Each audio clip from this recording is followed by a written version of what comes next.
So one thing I think is very important as we go into this election is to keep pointing out the differences between President Biden and Donald Trump, because I think a lot of times people gets caught up in the both sides of the same narrative and they begin to normalize the things that Donald Trump says and does. And folks, there's truly nothing normal about it.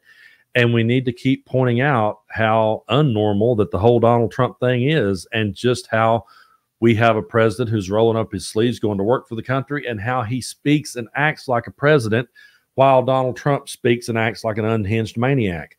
I came across this clip from Ben Meiselas, and I said to myself, this is one we really need to talk about more, because he's showing you the contrast in how Donald Trump reaches out to his followers and supporters versus how Joe Biden reaches out to his. So in this first clip, Ben reads to you emails that Donald Trump sends to his followers. And my question for you as you watch these clips is this: who's spreading the fear and hyperbole?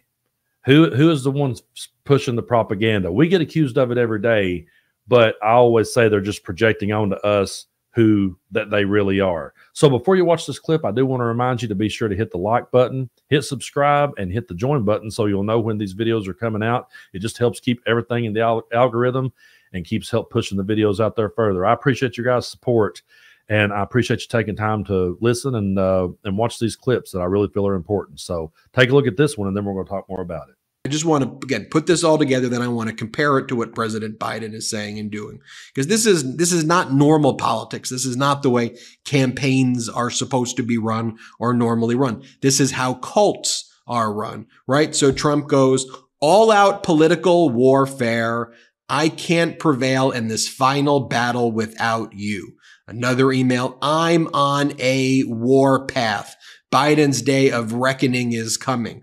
I'm launching the Trump War Council because they've declared all-out war. Here is my plan for revenge. Ben. Here is my plan for revenge. Did you send me a check to fuel our fight against the onslaught of attacks from these deep state swamp creatures? And then he goes on to say, I owe my life to you. I'd be dead and buried long ago if it wasn't for you. But our greatest battles are ahead. Haul out the guillotine. They want me beheaded after this verdict. And they're not just coming to behead me. They are coming for you. So give me money. That's the emails that he's sending to his people each and every day, multiple times a day. So anytime that I've talked about Donald Trump being all about revenge and retribution in his next presidency, if reelected, people says to me, oh, Brando, you're just blowing it out of proportion. He doesn't really mean these things. You're taking these things out of context. Folks, that's what he's saying to his followers. That is the type of rhetoric that he's saying to them, that he is on a war path, that he is declaring war, that he is coming after them, that they are trying to bring out the guillotine to bring him down. If anybody out there is pushing the fear and pushing the hyperbole and getting everybody worked into an hysteria, it's Donald Trump. It's not our side of the aisle on this one. We're just simply trying to point out to you the obvious things that Donald Trump is doing, and we're trying to say that this is not normal. But as I was sitting there watching that clip, and I know I make a whole lot of comparisons to Jim Jones and the Jonestown Massacre, but as I was reading that clip, I couldn't help but start thinking about some of the quotes over the years that I heard cult leader Jim Jones say to his flock, and it's pretty creepy how similar they are. So I'm going to read to you here a quote from Jim Jones, and tell me, if I told you that this was Trump talking, would you really doubt it? If I just said this was something Trump said at a rally, would you say I was lying? Take a look at this quote. Love is the only weapon. Shit. Bullshit. Martin Luther King died with love. Kennedy died talking about something he couldn't even understand. Some kind of generalized love, and he never even backed it up. He was shot down. Bullshit. Love is the only weapon which I've got to fight. I've got a hell of a lot of weapons to fight. I've got my claws. I've got cutlasses. I've got guns. I've got dynamite. I've got a hell of a lot to fight. I'll fight. I'll fight. And this one may truly be the creepiest Jim Jones quote that I came across. This is actually what he was saying to his followers as they were drinking the Kool-Aid and taking their own lives. This one's actually kind of hard to read, but take a look at this. Be assured, and that choice is not ours now. It's out of our hands. Die with respect. Die with a degree of dignity. Lay down your life with dignity. Don't lay down with tears and agony. Stop the hysterics. Keep your emotions down, children. It will not hurt if you'll be quiet. Now, the only difference between Jim Jones and Donald Trump is that Donald Trump did say to his crowd, don't die yet. Don't have a heat stroke here at this rally because I really need your vote. Do you guys remember this? Because I don't want anybody going on me. We need every voter. I don't care about you. I just want your vote. I don't care. So, yeah, he at least wants to keep his followers around until they can vote for him. But, folks, sometimes I know it may sound crazy, but I really feel like we're at that point where that if he told them to drink the Kool-Aid, they really would. I just can't see that they wouldn't do anything that he asked of them at this point. Because we've sat back and watched them accept everything that he's done and cheer him on for everything that he's done. So I really feel like that this is one of those things we need to keep talking about and pointing out because it's not normal. It should never be normalized. And we need to remember that we do have a president who acts like a president, who's working for our country, and who, when he reaches out to his followers, he says things like this. Now look at the drastic difference between the two. Compare this to what President Biden is saying. It's time we increase funding for law enforcement agencies to solve crimes faster. It's time we establish universal background checks, require safe storage, and end immunity for the gun lobby. It's time to ban assault weapons and high-capacity magazines like we did before. President Biden writes, I know many people who have been impacted by gun violence and are tired and frustrated. You wonder, are we ever going to make full progress we need to make? But we cannot give up trying for all the lives lost and all those that we can still save. We will get there. Those are the types of messages that he's sending. Also, we have record highs in the stock market as well. The consumer price index showed better than expected measures as well. Even Fox had to acknowledge what's going on with the stock market right now. And so here, just play this clip. You'll like this. The S&P and the 500 and the NASDAQ, they're all at all-time highs. The NASDAQ is up 276. That's better than 1.5%, and the Dow itself is up 264 points. That's 2/3 of 1%. I love how Fox News had to acknowledge that the stock market is doing good. And what is so funny about this is that anytime we point these things out, Donald Trump will take that and try to spin that into, well, the only reason things are going well right now is because they think I'm coming back or because of something I did while I was in office. He always has to make it about him. And it's so ridiculous that he will actually say out loud that the reason things are going good is because they think I'm coming back. And so that's why business is picking up, because they think I'm going to be reelected. I mean, imagine how ridiculous that argument really is when you think about it out loud. Imagine you worked down at the factory. Let's say you had a plant manager who was just a complete and total asshole and run the entire company in the ground, and he got fired, got sent on his own way.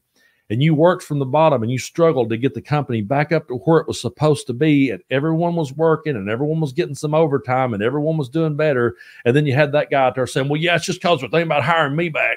That's why things picked up. They're thinking about bringing me back down there to the factory. You would say that guy was full of shit. But yet you'll sit and give Donald Trump a pass when he says that type of thing. It's so ridiculous. But it is good to see a president talking about issues that actually matter and speaking to his followers like an actual president. And that, to me, is the daylight and dark difference between the two. All the arguments that I hear people making, they just hold no water to me. They hold no weight whatsoever. When someone tries to say that Joe Biden is too old, I say, well, Donald Trump is just 3 years behind him.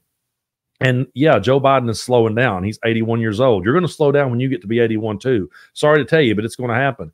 I'm already feeling myself slowing down now. So it's going to happen. But you've got one guy who may take a minute to get out what he was trying to say, may have to pause and think for a minute, may stutter or get tongue-tied, versus a guy who is sending these unhinged emails to his followers that sounds like it was ripped right straight out of Jim Jones or Charles Manson's playbook.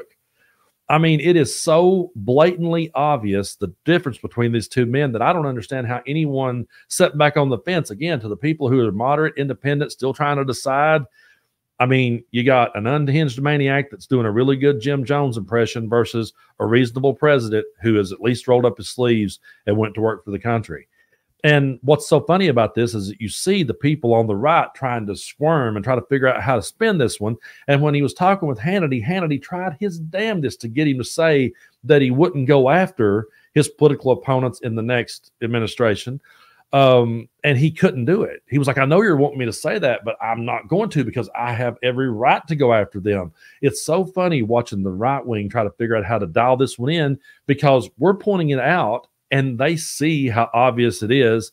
And so they're left trying to spin it and trying to say that he is not the guy that would do that. And they'll try to show clips of him smiling and laughing and saying, look at him over here being happy after all that he's been through. I have seen so many ridiculous clips and ridiculous memes since he was a convicted felon of them trying to spin this and justify it.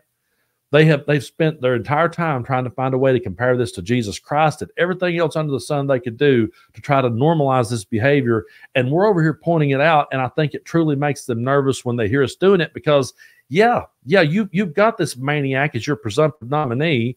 He's sending that type of garbage to his followers. So, it's kind of hard to convince us that he wouldn't do that if reelected. It's kind of hard to convince us that he wouldn't be about revenge and retribution when he's saying, I'm on a warpath, join me, they're going to take me down, let's fight like hell.